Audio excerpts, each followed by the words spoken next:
In this video, we'll look at how to process data through InstaLOD Grid using the InstaLOD integration plugins. Please be aware that a grid server and processing worker need to be set up to successfully process data through InstaLOD Grid.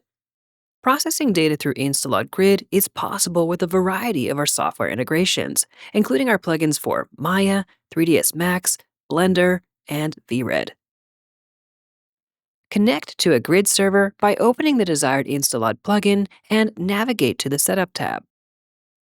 Enter your user account details in the InstaLOD Grid connection area to successfully connect to a grid server.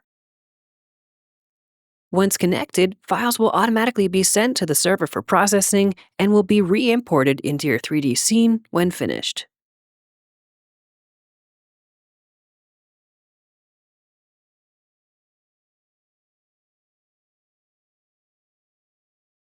If you enjoyed this video, drop us a comment below and don't forget to subscribe.